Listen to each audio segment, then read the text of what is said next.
Steve embodied these values in every aspect of his work and in his life.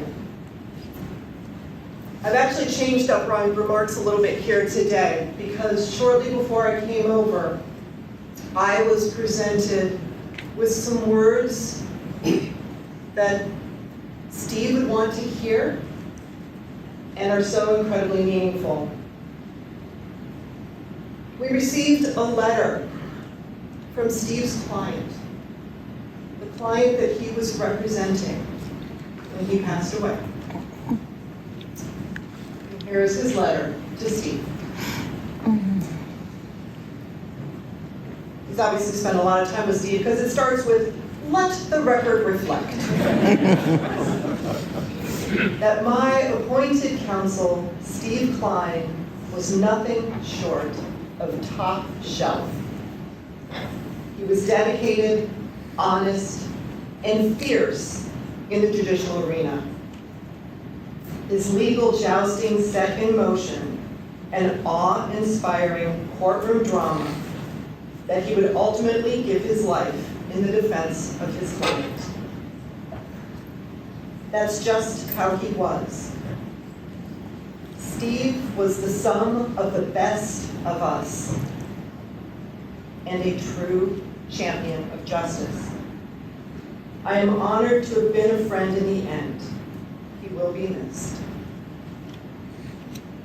It's hard to top a tribute from a client, so eloquently put. There's another side to Steve, though. There's one that always reminded us not to take ourselves too seriously. And I met Steve about 30 years ago, and Tiffany knows this story. Tiffany is his wife, who's seated here with us in front. Early in our careers, he reminded us not to take ourselves too seriously because he was trying one of those most serious of offenses, that of taking an undersized lobster. Steve wanted to remind the criminal justice system that although this was serious, there was levity to be had in the courtroom. And his closing argument, he took a red stuffed lobster, sat it on the witness stand, and proceeded to cross-examine the stuffed lobster. Because the jury needed to hear from all the witnesses in the case. Even last night, sitting in my office relatively late in the afternoon, we were working on printing the programs for today. And I hear a shriek from my beloved Marissa. Where's Marissa? She's probably still out and back. She's out and back handing out flyers. Because she had found, hidden in the printer, a plastic cockroach. I don't know how long it'd been there, but we know Steve put it there. So even last night, he was reminding us the joy of life. Have fun with life and live life to the fullest. Shortly after Steve passed, actually it was the next day, Randy Mize and I received an email from Michael Vu. Michael Vu is the Assistant Chief Administrative Officer of the county. He is the second highest ranking county official who is not elected. He was expressing his condolences. It was about 7 o'clock at night when I read the email, and I may have had a glass of wine before I responded. And so, with a little bit of perhaps cheekiness, but with all sincerity, I responded to Michael Vu's email. Thank you. Steve was a fantastic litigator, a wonderful mentor, a sly practical joker, and an all-around quality human being.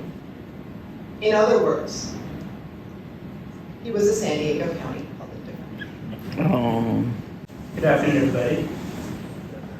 saying before, some of us were talking about, one of the bright spots of these events is sharing our memories, but also seeing people that haven't seen in so long. Steve's that kind of person, bringing us all together from all sorts of different paths. It's great to see you. Okay, sorry about that. Okay, thank you. I first want to thank Tiffany and the rest of the family for inviting me to speak on behalf of the court, on behalf of my colleagues, to express our shared grief over Steve's passing. It really is an honor. I appreciate that. I was a 3-year attorney when Steve sort of busted onto the scene in 1994, kind of 1993, but I think he became an attorney in 94. He was a new deputy public defender, but he was then what he was for the next 30 years, his entire career. He was a straight-talking, to say the least, no-nonsense, very skilled trial attorney. He cared deeply about his clients and about ensuring that their rights were protected. He was always on that. And he really was a very good attorney, trial attorney from the very beginning. And just he got better and better for over the next 3 decades. All of you who've seen him in court and worked with him on cases know that. But Steve's excellent lawyering explains neither our love for him nor our deep sorrow at his passing. I think rather it's mostly his kindness, kindness that persevered through the most difficult of cases, the most difficult of clients, and I suppose at times the most difficult of judges. Yesterday I was talking to one of those judges, not one of the difficult judges. Maybe. I was talking to one of my fellow judges, and we got to reminiscing about Steve and thinking about this void that our legal community is left with by his passing. We spoke of that overarching kindness that he showed to everyone, I believe.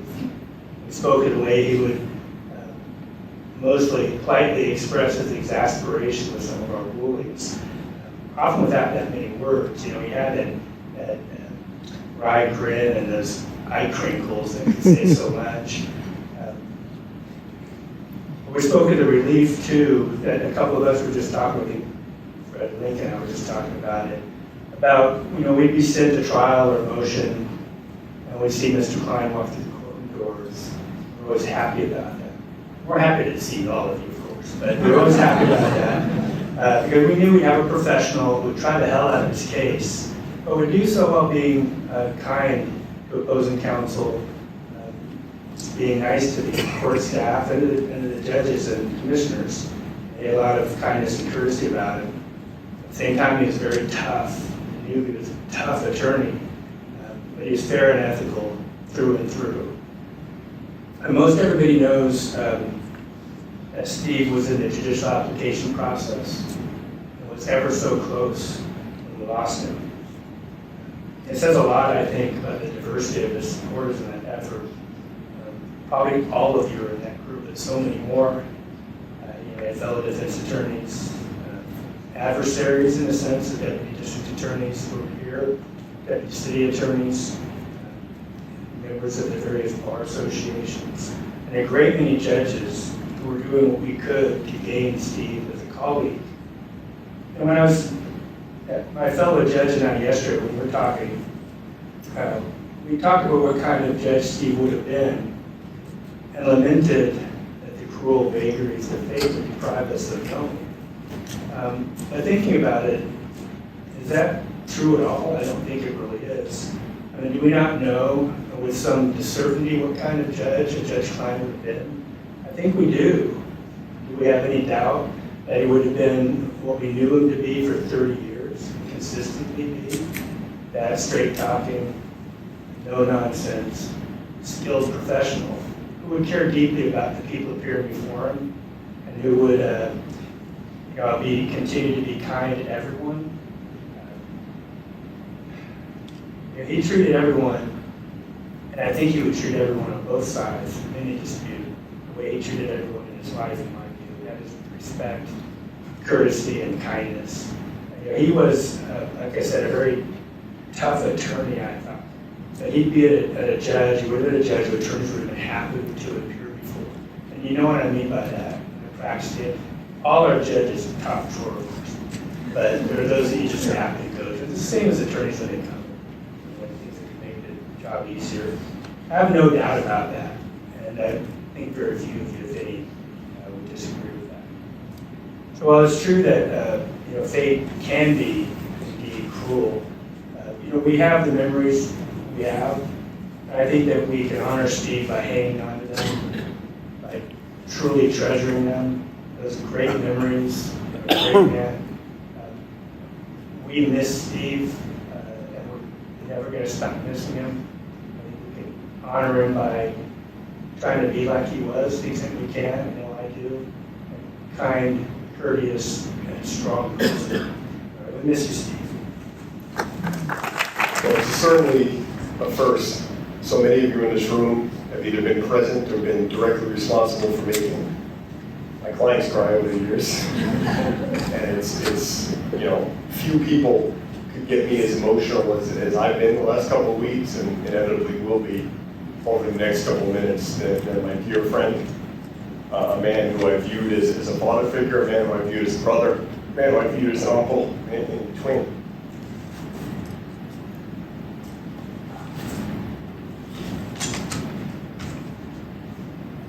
My first connection with Steve was around 2008 or so, and like many of us in this room, it was in the legal field. I was working at a firm, and Steve was a good friend of my boss at the time, introduced us, and we had this common bond in the sense that we wanted to make things better. We were very outspoken about it. I think someone with Steve's repertoire was a lot more entitled to speak that way than maybe I might have been at that point in my career, or ever. But that connection was far beyond the law. That connection was with my wife, Monica, who's here.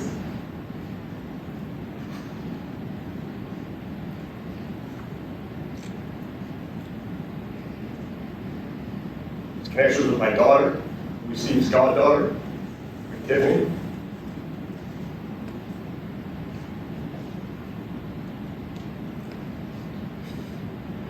And pretty much every aspect of my life. Over the course of time, you look through photographs and videos of events that we may have had at our house, or events with Tiffany and Steve, and my wife Monica and our daughter Elizabeth. Steve was always there. He might have not been in the front ground or the foreground of things. That was more Monica, Tiffany, and Elizabeth. But he was in the background, and a lot of times he was standing next to me and we were talking. And whereas he was in the background of the photos or the videos, he was unquestionably in the forefront to the foreground of my life. Came to San Diego when I was 25 years old. And the bulk of my adult life, I'm 42 now. My personal and professional development, there are a few people, quite frankly, anyone out there who I attribute that more to than G Cline. Whether it's the role that he and Tiffany played in finding and then navigating through home ownership, whether it's the role that he and Tiffany played in finally getting me to that office in 2017, that office with the helmets and the dogs and the jokes and whatever the hell was going on over there before I got there. It was an amazing place to be. It was an amazing place to be. And I'm so glad that that year and a half that Steve and I shared offices, we had that time together. As so many of us have said over the last 2 weeks, and likely will say here today, there are some life lessons I think that Steve taught us, I think all of us, beyond the courtroom. A couple of them are treat everyone with respect and patience. That's beyond the court staff, right? There are so many of us that know who not to upset in the courtroom, right? Who to treat with the utmost respect. But it's how you respect a person on the street who may be going for a bad day that you don't know. We heard at the memorial 12 days ago on the courthouse steps, someone from the Shell station that Steve would frequent day in, day out. They came and was one of the first people to speak to honor that man. About how you treat anyone, including those near and dear to us, with patience, love, respect, and understanding. and how you make time for those that you love and you respect. Steve was a busy man. In a lot of cases, he had a lot of people that called on him for things, myself being one of them. But he always made time for us. If it was a work issue, it'd be some weird hour, Steve would be there. If it was a family issue, dance recital, birthday party, our weekly or monthly dinners at Bona Forchetta in South Park, Steve was always there. Make time for those you love and those you respect. And one thing that I learned from Steve far beyond when he said it, when he won the War Horse Award in 2021 by the Criminal Defense Bar Association, he talked about one of the things he learned from Richard Gates. Do your fucking job. No matter what. Just do your fucking job. And that's something that stuck with me in my personal life, but in my professional life as well. He's a man who prided himself on dependability, reliability, and accessibility. Talked a little earlier about how in 2017 I had the opportunity to go up to 3500 Fifth Avenue and join Steve and rent some space from him there. And it was a change. I mean, Steve and I were very different in many regards as it relates to how we ran the office, you know, the decor of the office, the animals we would allow in the office, literally. But we had mutual respect for each other. And we always had mutual respect for each other. And it was that common ground, I think, that made that work. And selfishly, I wanted Steve to stay there forever. There were a few things that gave me more satisfaction and more calm, right? The calming presence of Steve. Then on the weekend or in the early morning or late at night, I'd pull into that parking lot and see the fourth waiver license plate on that blue BMW. No matter what was going on with me, Steve's there, but we wouldn't even talk that much sometimes. Just seeing him and feeling his presence was calming. In June of 2018, as we all know, Steve went back home. He went back to the public defender's office, and I thought at the time that it was a loss, selfishly, for me and my firm. He didn't go anywhere. He was always accessible. He was always the same Steve. Whatever we needed, whatever we could do for him, whatever he could do for us, he was always there. And I'm glad he had that opportunity to go back home, because for those of you that were there in September of 2021 when he won that award, you could see how much that meant to him to go back home to the public defender's office that he loved so greatly. Actually held up a lot better than I thought I was going to. But I just want to say thank you to my friend.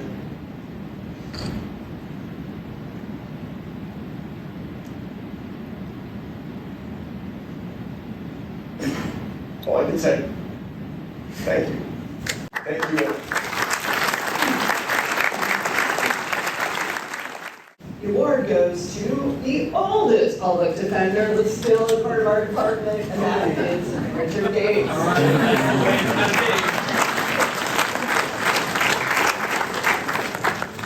Well, they're letting me bat lead off because they're afraid I'd forget what I was going to say if they waited much longer. And I wouldn't want to disappoint. And I promised myself, well, we are going to move the energy a little bit, I hope, to, we can't grieve forever. We just can't.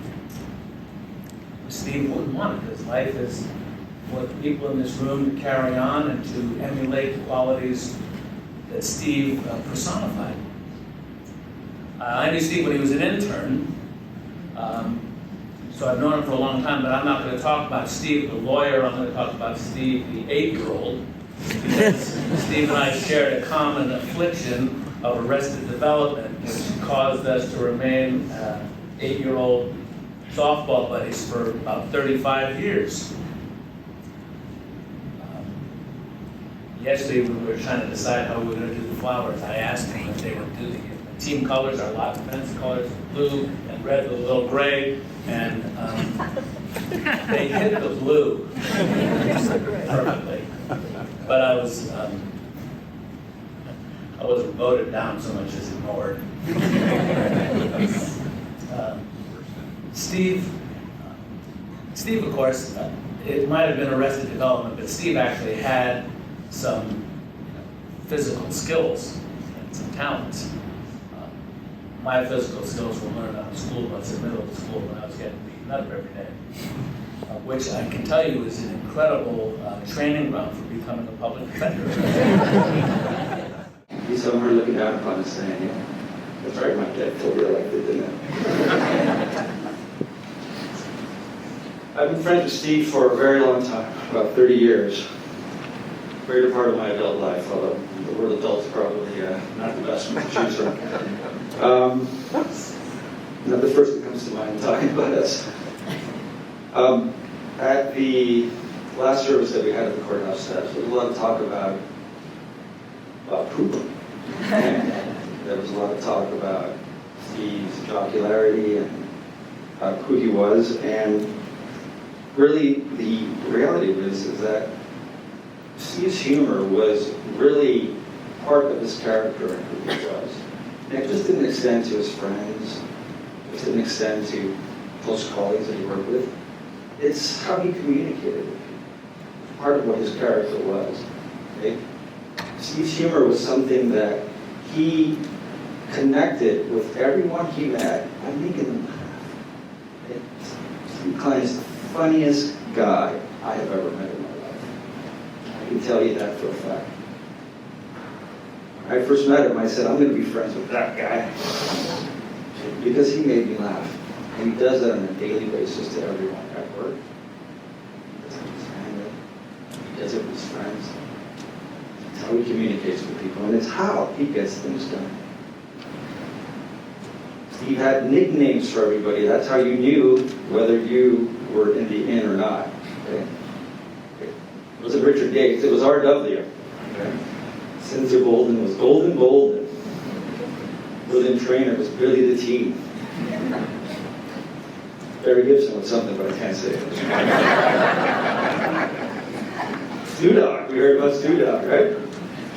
So I was his sweet brother Note C, which came from a very bad 1980s Eddie Murphy movie called The Golden Child. I was my sweet brother Note C. I can tell you the number of text messages and emails that I had to start off with that greeting. Again, it's how he communicated with you, by making you laugh, by telling you that you were important in his life.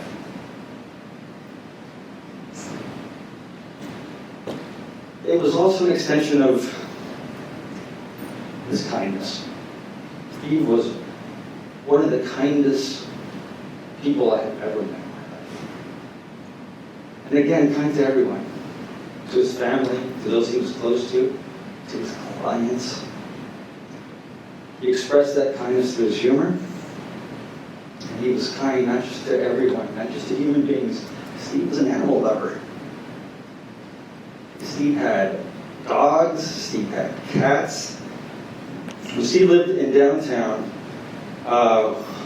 with Ronan, Rohan, his big old Rottweiler mixed St. Bernard, whatever that monster was, right?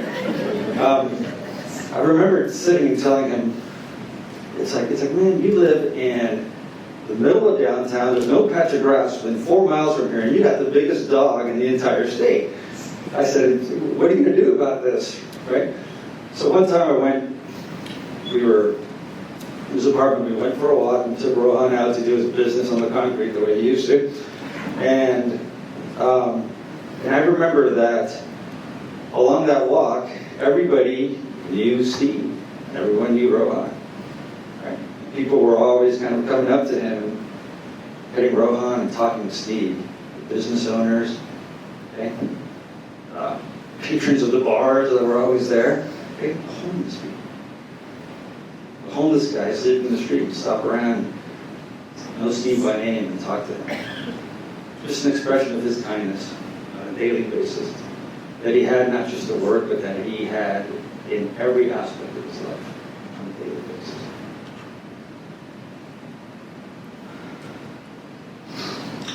Steve Cline was an impeccable dresser. Okay? Look at that picture. Steve Cline was an impeccable dresser, and if you weren't dressed the way you should be dressed, he would let you know. Okay? He would let you know. It became part of my day. Steve would routinely punt me if I had the wrong color socks, a tie that didn't quite match my suit or anything like that. He'd let me know on a daily basis, and I would punt him every once in a while. You know, so I found myself this morning getting dressed with Steve in mind. Not because I was coming here, because that's what I've done for 20 years. To say, if I'm going to dress, I'm going to dress like Steve. Okay? So I wore the color crazy blue socks today, just for my buddy, just so he knows. I'd get routine text messages from court, right, of somebody who wasn't impeccably dressed, who was maybe sitting in court or back in chambers negotiating a case with no socks on, or I get a text message with a picture of somebody with no socks or sandals or something like that. That was a big no-no to Mr. Prime.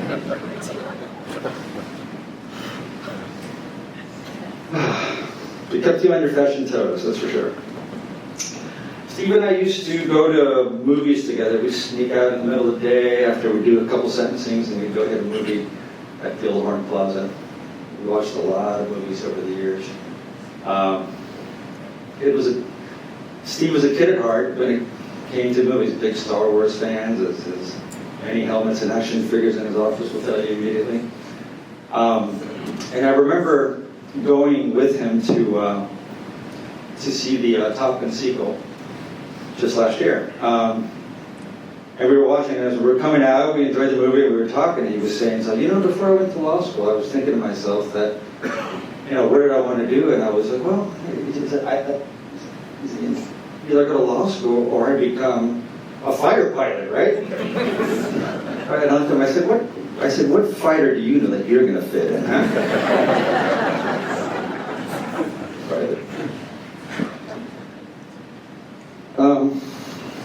Steve was a great athlete, too. More than a great athlete, Steve was maybe one of the strongest guys that I've ever met. He was a championship wrestler in high school. His office is adorned with all his state championship medals when he was there. He was a big, powerful guy. We use that to our advantage on all these drinking trips that you keep hearing about. We always have Steve at the front when things were going on, and Steve wasn't the biggest drinker in the world, so that was also an advantage when it came to that. He'd have a drink or two. Usually he'd walk up somewhere, he wasn't the biggest drinker, but he'd order a screwdriver, right? And I said, a screwdriver, what are you, Dean Martin or something? What's a screwdriver? Order a beer or a real drink or something, right? Screwdriver. But, at the last, on the courthouse steps, it was very nice to see all the softball guys wearing their uniforms. Steve loved the softball team. He really did. It was, we not only looked forward to those Saturdays, but we used to, Richards, Steve and myself, we'd sit down on Monday morning, we'd break down the game, we'd talk about the next game and the rest of it. But we took it way too seriously. La defensa los fiscales and the vato as he joined over there. It was a good time. He hated losing to those guys especially, but he hated losing at all. I remember him calling Michael Allen, the commissioner of the softball league, whenever we'd win the championship, right, he'd start hounding Michael from like a week after the championship for that trophy. It was a trophy that we used to pass around. And he would hound him, and Mike would be like, would you leave me alone, Steve? Okay, I'll get you the trophy once I put the engraving on it. So much so that they had to change the policy on the trophy. Instead of having one that would pass around, we started creating individual trophies so that Steve could get his trophy immediately right away. And he loved those things, man. He put them in, when you walked in his office, both in private practice and at the public defender, they was one of the first things that you saw in his office. Like Richard said, we shared a lot on the field.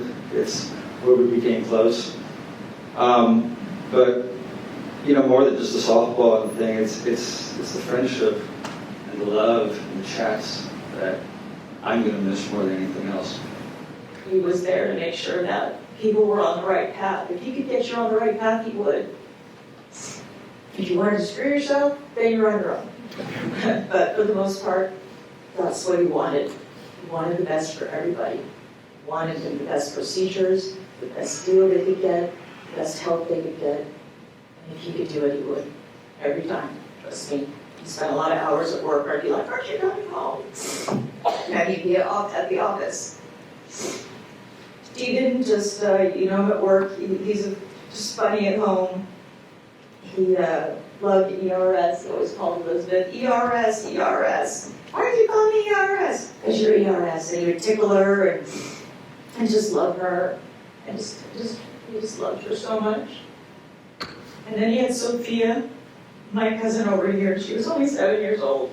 And we were up in Bend, Oregon, and she goes running down the stairs and says one of her cousins had pulled her hair and done something to her. And so we're all sitting in the living room, and he says, well, come on over here. And he sits her on his lap, and he starts deposing her. And he says, so what happened when you were upstairs? Well, he was pushing. Did he really push you? Well, he kind of did, and then it started coming out, and finally he said, so you really just fell. He didn't push you. Yes.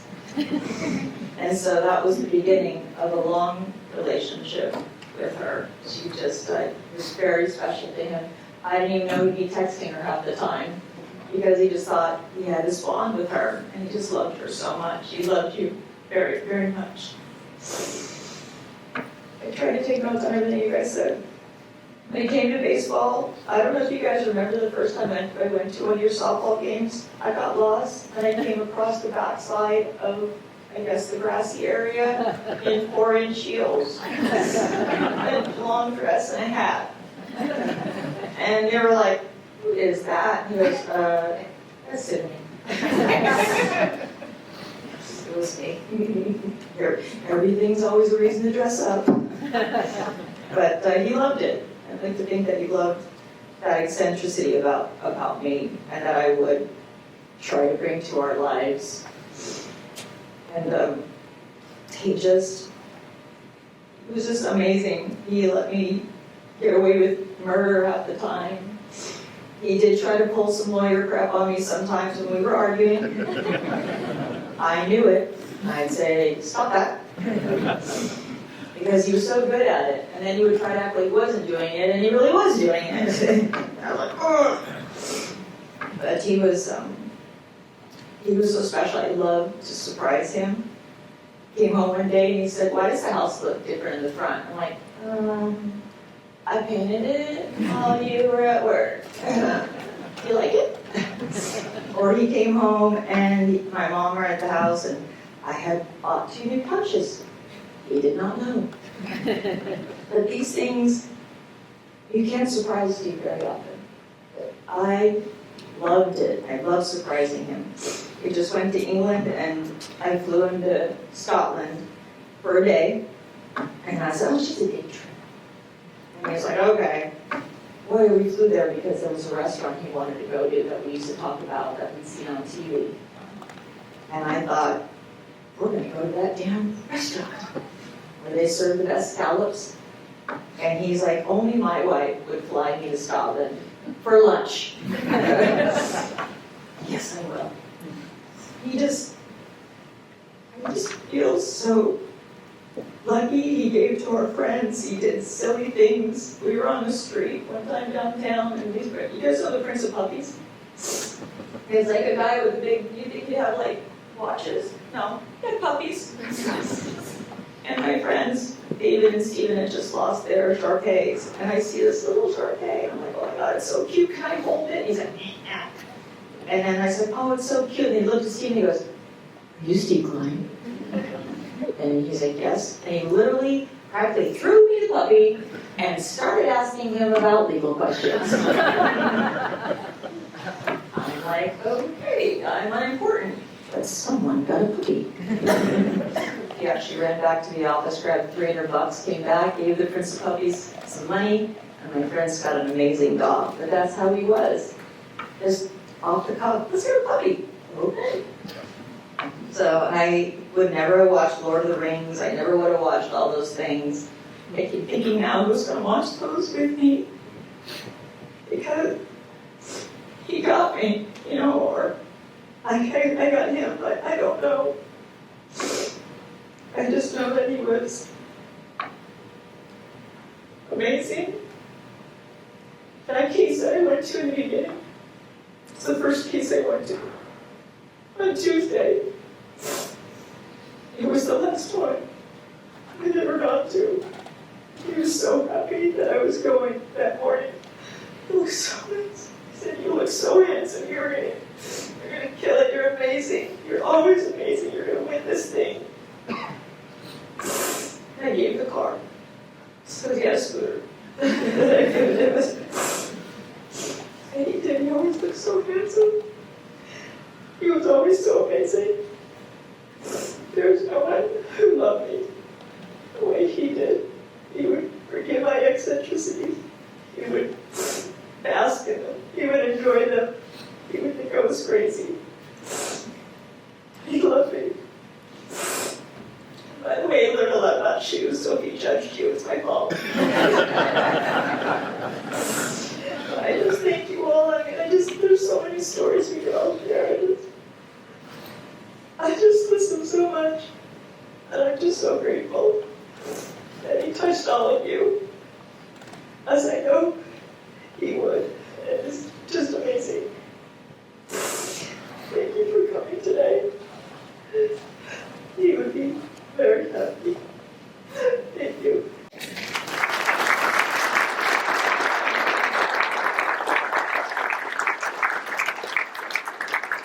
I admire Steve. Steve challenged us to be better advocates, to be better mentors, to be better teachers, to be better human beings, to be better friends, just to be better. Let's honor him by being just a little bit better. Thank you everyone for being here, for honoring his memory. Please join us in continuing the celebration of his life out on the patio. Share your joys, thoughts, your silly stories. Hopefully no one else will get arrested with him, but we'd like to hear about it. Thank you so much.